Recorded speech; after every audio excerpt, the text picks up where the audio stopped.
आपला बाळ आहे पहिल्यापासून नाजूक श्रेणीचा, आहे अशक्त. आपल्याला तर माहितीच आहे ना, त्यात ह्या बिचारीचा काय तो दोष. आणि बाळ हा 3 मुलींच्या पाठीवर झालेला मुलगा. तुम्हाला तर माहितीच आहे ना, पार्वती वहिनींनी मुलगा व्हावा म्हणून किती कठोर उपासना केली होती, सूर्योपासना. आणि त्यातच त्यांची प्रकृती किती खालावली, किती त्रास झाला त्यांना बाळांपणात.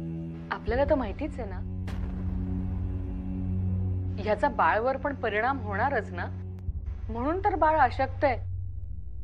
आई वडिलांकडून काही गोष्टी न मागता मिळतात त्या या आशा. त्यात हिचा काय दोष? नाही, तू म्हणतेस ते योग्यच आहे ग, पण म्हणून त्याची प्रकृती सुधारावी यासाठी हिने काही केले का प्रयत्न? अहो, आम्ही काही कमी प्रयत्न करतोय का? पण फरक दिसायला वेळ तर लागेल की नाही? हळूहळू दिसेल व्यवस्थित. सासूबाई, मला एकच कळतं, जर का हे एवढा अभ्यास करून ज्ञान मिळवतात, तर प्रयत्न करून, व्यायाम करून आरोग्य का नाही मिळवू शकणार? अगदी खरंय तुझं. पण हे बाळनं नको घ्यायला मनावर. त्याला अभ्यासापलीकडे काही दिसतं? आता सुद्धा स्वारी कुठेतरी वाचनालयातच रममाण झाली असेल, पाहशील तू. सुदेव, तसंही या सत्रांना तिलांजलीच द्यायची आहे ना. तिलांजली कशाला? चांगले तर आहेत.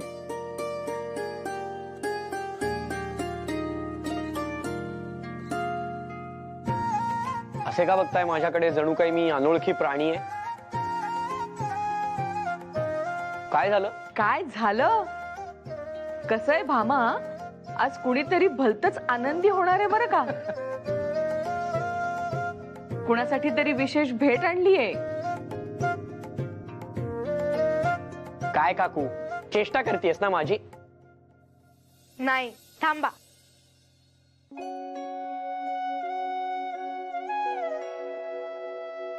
सबूर, काय आहे हे? फाटला असेल कधीतरी. काकू, तू टाके घालून देशील ना? मी? आता काय बुवा, तुझ्या धर्मपत्नीची परवानगी असेल तर. परवानगी? ती कशाला? आपण असेच तर वापरत आलोय ना कपडे. हो, पण आता तेच अंगरखे मुठा नदीमध्ये विसर्जित करायचे कायमचे. आणि तसंही हे कापड किती खरखरीत आहे. त्यापेक्षा नवीन छान अंगरखे सदरे शिवून घ्या. अगदी बरोबर बोललीस. अरे, तीच तर तुझ्यासाठी भेट आणली आहे. काशा,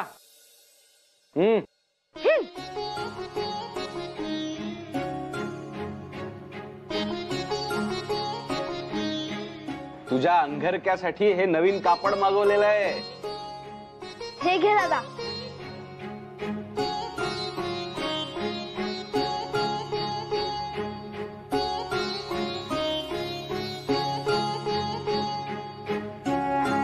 अहो काका, कशाला विनाकारण खर्च? काय आवश्यकता होती ना? होय तर, जणू काही तुझं हे कापड आणण्यासाठी अख्खा वाडाच गहाण ठेवायला लागलाय आम्हाला. हो काका, किती मौसूद कापड आहे. अजिबात आधीसारखे खरखरीत नाहीये. आवडलं ना नक्की? हो तर, अशाच कापडाचे सदरे शिवून घ्यावेत हे मनात होतच माझ्या. पहा, मी म्हणाली होती की नाही की बाळा अगदी आवडेल कापड. कुठून मागवले हे कापड? अरे, इथूनच, चोळखणाळीमधून. त्याचेच तर अंगरखे शिवायचे आहेत ना. अरे, सध्या किती मागणी आहे या कापडाला. आणि बरं का, विलायतेहून मागवलेलं आहे कापड, टॉप क्लास. विजय माझा होईल हे नक्की. आणि मला हरवणार इथे कोणी आहे असं मला दिसत नाहीये. हे मात्र तू अगदी योग्य बोललास. चला, म्हणजे समुद्राची सफर तुझ्या नशिबात आहे तर. काय करवे, आता कुठली नवीन स्पर्धा आखली आहे? काय रे दाजी, तुला काहीच ठाऊक नाही की काय? नाही. अरे, सांगतो. अरे आपल्या महाविद्यालयाने धावण्याची स्पर्धा आयोजित केली आहे आणि खूप विद्यार्थी जोमाने तयारी करतायत. आणि मी ऐकलं की टिळक सुद्धा जय्यत तयारी करतोय म्हणे. काय रे टिळक, घेतोयस ना भाग? काय रे, तू धावणार आहेस? तर अरे सकाळी धावतच जात होता ना तो वर्गात.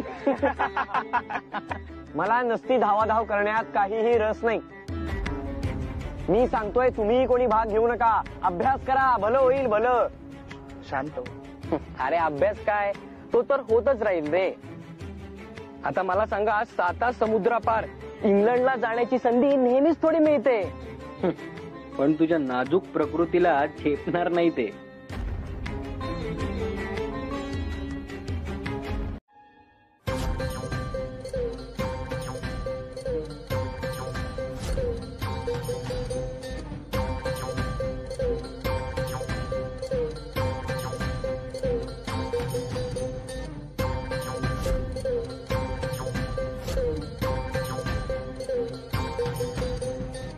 एक, दोन, तीन.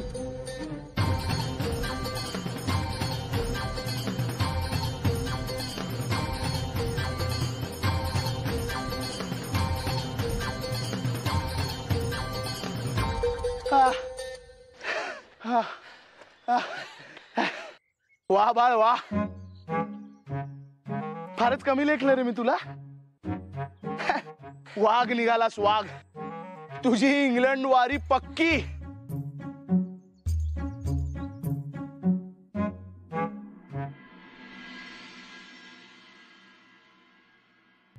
चौदा, 15, 16, 17, 18, 19, 20. अहो हे काय करताय? दिसत नाही का? माझी काकू म्हणते प्रत्येक गोष्टीची एक वेळ असते आणि व्यायाम सहसा सकाळी करतात. हे बघ, तू मला शिकवू नकोस. जा बदाम घेऊन ये. बदाम? सांगतोय तेवढं कर ना ग.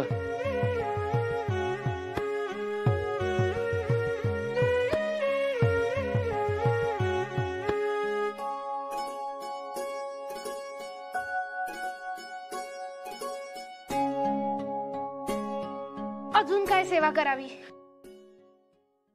साखर नाही आणलीस? तुला माहिती आहे ना, मी नुसतं दूध पित नाही.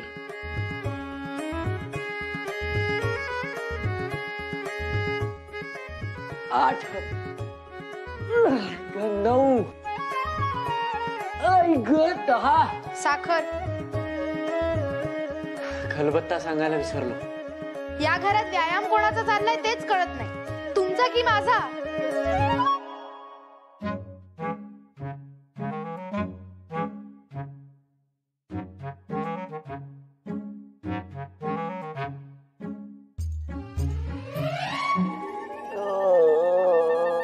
अहो काय होतंय? हळू.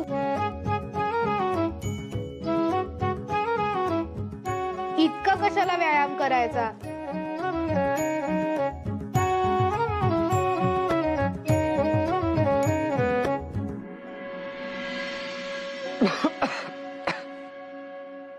बाळ, अरे बाळ शांत हो ना. अरे काय शांत हो? म्हणजे ही सगळी थट्टा होती, मस्करी होती, थाप होती. बाळ, तुला हे कळायला हवं होतं की एवढ्या सामान्य स्पर्धेच्या विजेत्यास कोणी विलायतेत पाठवेल का? म्हणजे तुला सत्य माहिती होतं आणि तरी तू माझ्या मागे लागलास की मी यात भाग घ्यावा. मला काही बाई सांगून वेड्यात काढलंस आपल्या देशाबद्दल. हे बघ, तुझे नसते सल्ले दिलेस ना, त्यामुळे माझी ही अवस्था झालीय, समजलास?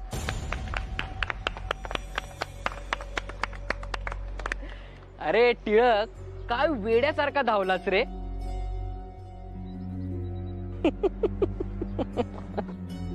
कारण मुळात तू वेडा आहेसच. बिचारा भावनेच्या भरात आपला वाहून जातोस. एरवी स्वतःला एवढा हुशार म्हणवतोस, मग अशा वेळी तुझा मेंदू कुठे शेण खायला जातो? थांब, दाखवतो तुला.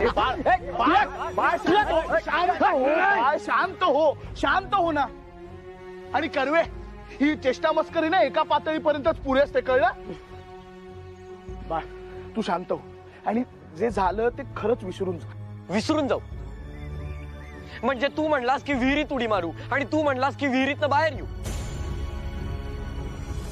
दाजी तू सांगितलास तसा मी व्यायाम केला, नको तितका जड खुराक खाल्ला, त्यामुळे माझी तब्येत बिघडली. इथे उन्हातान्हात धावत आलो, या स्पर्धेत धावलो फक्त तुझ्या सांगण्यावरनं. आणि तूही माझ्याशी खोटं बोललास. अरे जे झालं ते वाईटच झालं. तू पण समजून घे ना बाळ, हे चेष्टा मस्करी करायचे हेच दिवस असतात. कोणाला आयुष्यभरासाठी दुखवायचं नसतं त्यात. हे सगळं तू मनात ठेवू नकोस, कळलं का? नाहीतर काय. मी काय म्हणतो टिळक, तू 2 दिवस विश्रांती घे, बरं वाटेल तुला. आणि हो, तुझ्या अंगातील हा मस्तवालपणा कमी झाला असेल तर एक गोष्ट मान्य कर की हे आपल्या गावचं पाणी नाही. तू आपला अभ्यासच कर बरं, तेच तुला झेपेल. ए झालं तुझं? झालं ना? चल निघ निघ. झेपत नाही तर कशाला भाग घ्यायचा मग स्पर्धेत?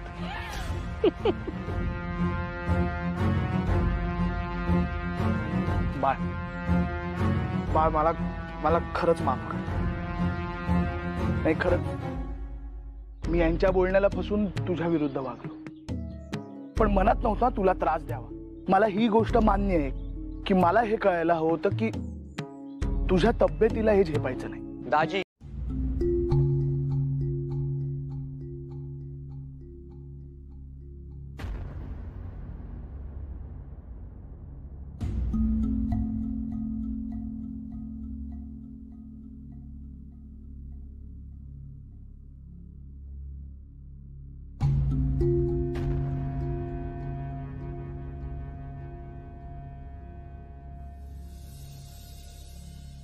पोरू कुठे गेला? नक्कीच त्या काशीनाथ आणि यशवंतनी खेळताना कुठेतरी टाकला असणार.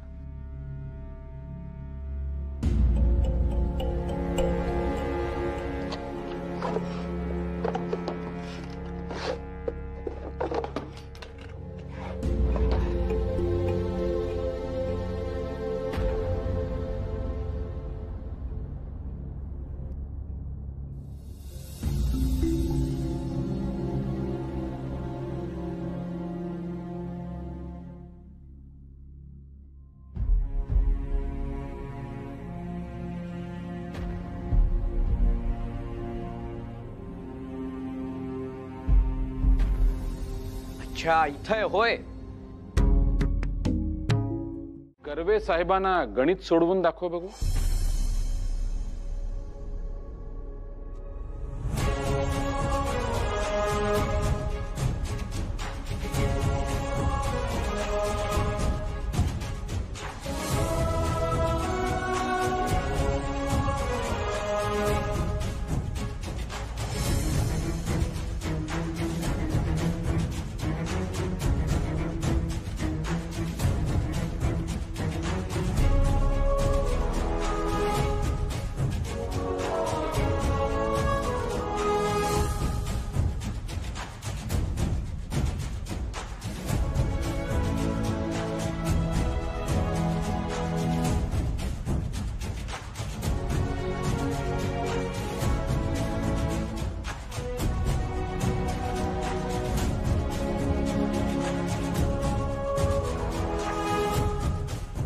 त्रिकोणमितीच्या सहाय्याने आपल्याला त्रिकोणाच्या तिन्ही बाजू एकाच सूत्रात मिळतात. काय काल मैदानात तो धावू शकला नाही म्हणून तुम्ही सगळे हसलात त्याच्यावर. आज तुमच्यापैकी कुणालाही गणित सोडवता आले नाही म्हणून तो हसला तर?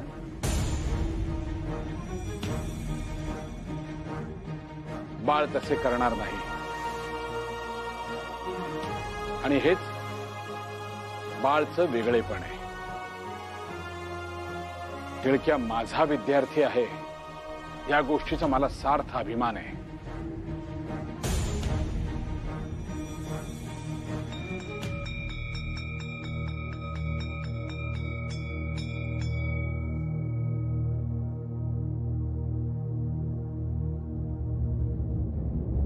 ढिळक्या थांब रे. त्यानं काय होतं, पीठ सरभरीत होतं आणि भाकरी छान थापली जाते. कसं आहे ना, कधी कधी कामामध्ये ध्यान नसलं की अशा चुका होतात. ही पण एक शिकवणच आहे. फार फार तर काय होईल, एखाद दुसरी भाकरी जास्त होईल. तू खाशीलच की. मी आज उपवास करणार आहे.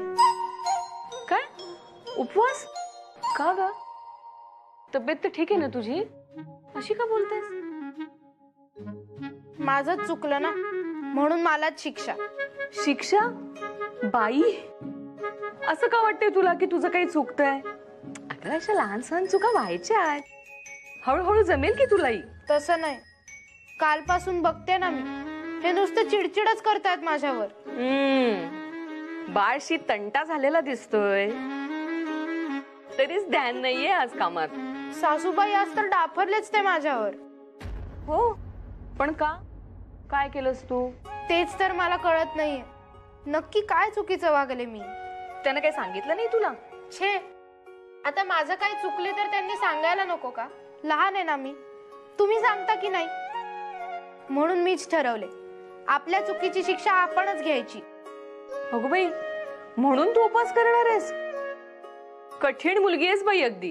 खरंच, अहो मी किती प्रयत्न केले त्यांच्याशी बोलायचे, पण हे ऐकतील तर ना.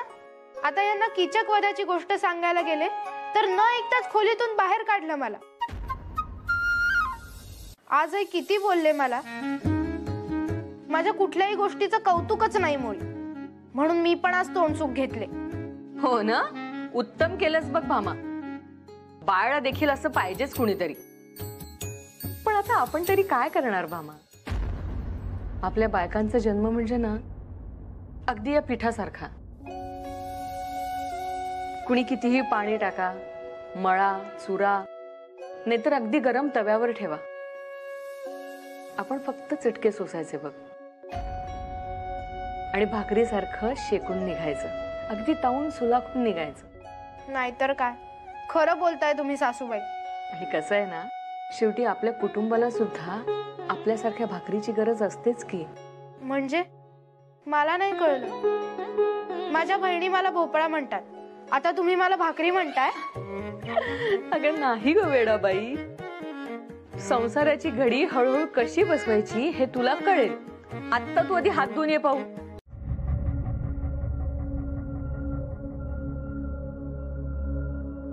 पुढच्या क्षणाला परीक्षा सुरू होणार. आणि हो, स्वतःची उत्तर पत्रिका सोडून इतरत्र बघताना जर कुणी आढळलं तर वर्गाच्या बाहेर जाण्याचा मार्ग दाखवण्यात येईल. आले का ध्यानात?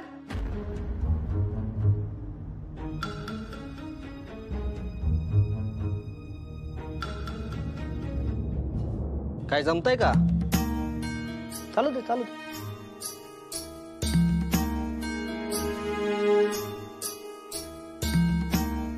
टिळक, काय सुस्त आहे का? काही करा, चिंतन करा, पण पेपर संपूर्ण लिहा म्हणजे झाले. हो, लिहा.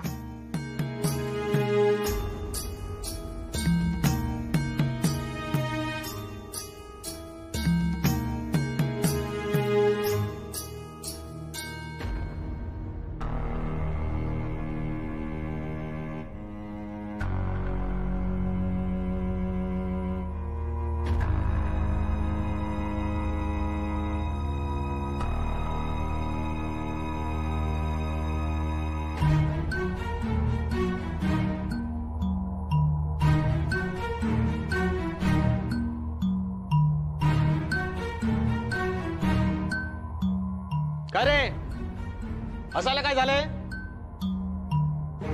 बाळ, परीक्षेचं काही गांभीर्य आहे की नाही? बाळ,